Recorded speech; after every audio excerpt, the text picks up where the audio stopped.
Hello and good evening सभी student को। आप सभी का हमारे ईटी एकेडमी के प्लेटफॉर्म पे स्वागत है। तो आइए इस 2 मिनट वाली सीरीज़ में आज हम इकोनॉमिक का एक टॉपिक देखेंगे जो काफ़ी रेलेवेंट है, ठीक है। और एग्जामिनेशन में इस पोर्शन से क्वेश्चन आने की संभावना बनी भी रहती है और पूछा भी गया है प्रीवियस ईयर में। तो आइए स्टार्ट करते हैं। आज का टॉपिक जो है हमारा वो है स्टॉक एक्सचेंज, ठीक है। स्टॉक एक्सचेंज में हमें 2 के बारे में पढ़ना है, एक बीएसई के बारे में पढ़ना है, एक नेशनल स्टॉक एक्सचेंज के बारे में पढ़ना है। तो आज के इस सेशन में हम कोशिश करेंगे कि यहाँ से जितने भी प्रश्न बनते हैं एग्जाम में वो सारा आपको 3 से 4 मिनट में कवर करवा दिया जाए और पर्पस जो है हमारा याद करवाने का वो याद भी हो जाए। तो आइए सबसे पहले हम देखेंगे बीएसई को। बीएसई का मतलब क्या? Bombay stock exchange. जो आप देखती हो न्यूज़पेपर आप देखोगे तो फ्रंट पेज पे ही लिखा रहता है सेंसेक्स आज का इतना है।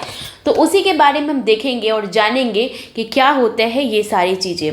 तो बॉम्बे स्टॉक एक्सचेंज बीएसई का फुल फॉर्म है। इसको कब इस्टेब्लिश किया गया था? तो 1875 में बॉम्बे स्टॉक एक्सचेंज की स्थापना की गई थी और ये एशिया का सबसे पुराना स्टॉक एक्सचेंज है। तो प्रश्न कैसे बनेंगे कि एशिया का सबसे पुराना स्टॉक एक्सचेंज कौन सा है? तो आपका आंसर क्या होगा? बॉम्बे स्टॉक एक्सचेंज, जिसकी स्थापना कब की गई थी? तो 1875 में। ये 1875 वही डेट है जिस डेट पे इतिहास में दयानंद सरस्वती के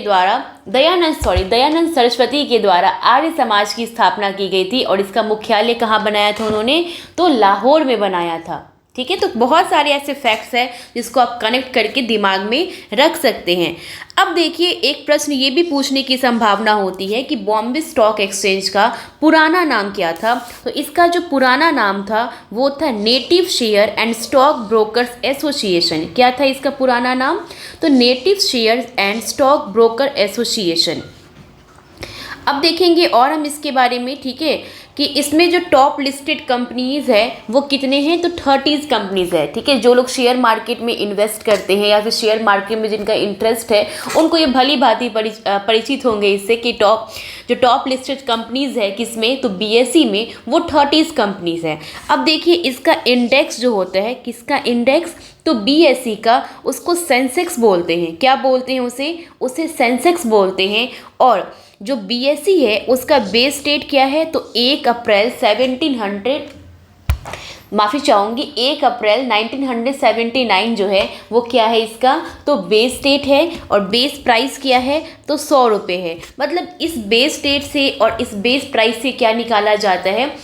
तो वैल्यू निकाली जाती है। और इन्हीं को, जो टॉप लिस्टेड 30 कंपनीज है बीएसई में, इनका क्या किया जाता है ना, बेस प्राइस पे और बेस डेट से वैल्यू निकाल के, ठीक है, उसका एवरेज निकाल के, वेटेज एवरेज निकाल के सेंसेक्स निर्धारित किया जाता है कि वर्तमान में सेंसेक्स क्या है, ठीक है। वैल्यू निकाल के उसको ऐड किया जाता है और ऐड करके फिर उसको 30 से क्या कर देते हैं, जितना भी अमाउंट आएगा उसको डिवाइड कर देंगे और जितना आता है, ठीक है, कोशेंट, उसको माना जाता है कि चलो वर्तमान में सेंसेक्स क्या है तो इतना है, ठीक है, फलाना है। वो आप देख के इसको पता कर सकते हो।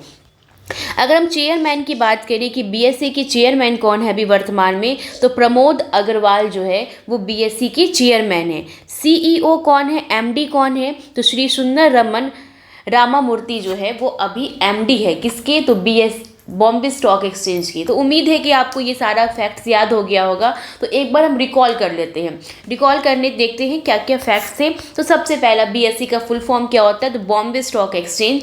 इसकी स्थापना 1875 में हुआ था और ये एशिया का सबसे ओल्डेस्ट स्टॉक एक्सचेंज है। इसका पुराना नाम था native share and stock brokers association और इसकी जो बेस डेट है वो क्या है? 1 अप्रैल 1979। और बेस प्राइस क्या है? तो 100 रुपये जो है इसकी बेस प्राइस है। और हमने क्या देखा था कि इसका जो इंडेक्स होता है वो क्या होता है? तो सेंसेक्स होता है। और इसके चेयरमैन कौन है? तो प्रमोद अग्रवाल। और एमडी कौन है? श्री सुंदर रमन रामामूर्ति। तो हमने बीएसई के बारे में देख लिया। अब हम देखेंगे एनएसई के बारे में, जिसको बोलते हैं नेशनल स्टॉक एक्सचेंज, ठीक है। इसकी स्थापना कब हुई थी? तो 1992 में। ये सबसे नवीनतम स्टॉक एक्सचेंज है, ठीक है।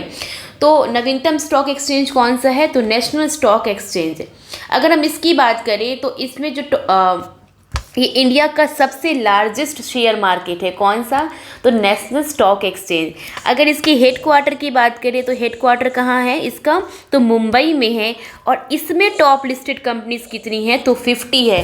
प्लीज़ सारे एस्पिरेंट आप इस टॉपिक को एकदम इजी में मत लेना, मतलब हल्के में मत लेना कि कोई दिक्कत नहीं भी पढ़ेंगे तो चलेगा। इकोनॉमी से भी क्वेश्चन आप देखोगे एग्जामिनेशन में, अगर हम बीपीएससी को लेके देखें तो 10 क्वेश्चन पूछते हैं, 10 to 15 क्वेश्चंस के अराउंड में रहता है, जिसमें से हमारा स्टैटिक्स पार्ट से भी पूछा जाता है। तो अगर आप लोगों ने साथ दिया तो मैं धीरे धीरे करके छोटे छोटे फॉर्म में ही क्या करूँगी, ये सारे टॉपिक्स को कंप्लीट करवा दूँगी। तो हमने देखा कि बीएससी में टॉप लिस्टेड कंपनियाँ जो है वो 30 है, लेकिन जो एनएससी है उसमें कितने कंपनीज है? 50। और इसका जो इंडेक्स होता है वो क्या होता है? निफ्टी होता है। जैसे बीएससी का इंडेक्स क्या है? सेंसेक्स है, वैसे इंडेक्स का क्या हो जाएगा? इंडेक्स क्या हो जाएगा एनएससी का? तो ये निफ्टी हो जाएगा। निफ्टी को फुल फॉर्म क्या है इसका? तो नेशनल इंडेक्स 50। आप देखो ना 50 कंपनीज क्या इसमें लिस्टेड है, इसलिए इसको क्या बोला जा रहा है? निफ्टी बोला जा रहा है। इसका बेस डेट क्या है? 3 नवंबर 1995। और बीएससी का क्या था? तो 1 अप्रैल।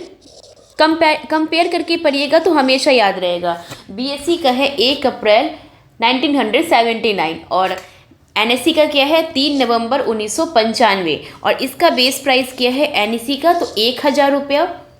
और बीएससी का क्या था? तो 100 रुपया। अब देखिए इसके चेयरपर्सन कौन है? किसके? तो एनएससी के। तो गिरीश चंद्र चतुर्वेदी जो है वो एनएससी के क्या है? तो चेयरपर्सन है। अब कुछ फैक्ट्स को जान लेते हैं। अगर हम देखें कि हमारे मतलब पूरे विश्व में सबसे लार्जेस्ट स्टॉक एक्सचेंज कौन सा है, तो वो है एनवाईएसई। अब आप बोलोगे मैम एनवाईएसई क्या है? तो इसको बोलते हैं न्यूयॉर्क स्टॉक एक्सचेंज। जो अमेरिका में न्यूयॉर्क स्टॉक एक्सचेंज है वो वर्ल्ड का सबसे लार्जेस्ट स्टॉक एक्सचेंज है। और इसका जो इंडेक्स होता है वो क्या होता है? डो जोन्स होता है। क्या होता है? डो जोन्स होता है। अब आप देखो नेस्डैक, ये नेस्डैक जो है ये भी अमेरिका में है, ठीक है। इसका जो इंडेक्स होता है वो नासो 100 होता है। अब आप सोचोगे मैम इसको क्यों याद रखना है? इसको हमें इसलिए याद रखना है क्योंकि ये world first electronic stock exchange है। आज आप देखते हो ना इलेक्ट्रॉनिक के माध्यम से आप शेयर लेते हो, बेचते हो, जो भी प्रोसेस होता है, लेकिन पहले जो था वो पेपर पे होता था, ठीक है। तो इसलिए वर्ल्ड का अगर आपसे पूछा जाए कि फर्स्ट इलेक्ट्रॉनिक स्टॉक एक्सचेंज कौन सा है, तो आप आंसर क्या करोगे? नेस्डैक है, जिसकी इंडेक्स क्या होती है? तो नासो 100 होता है। अगर जापान का आप देखो तो जापान में क्या है? निकी है। और चाइना में कंपोजिट इंडेक्स है। तो आज के सेशन में इतना ही, ठीक है। उम्मीद है कि आपको ये सेशन पसंद आया होगा। अपना फीडबैक जो है कमेंट सेक्शन में ज़रूर दीजिएगा, ठीक है। Thank you so much.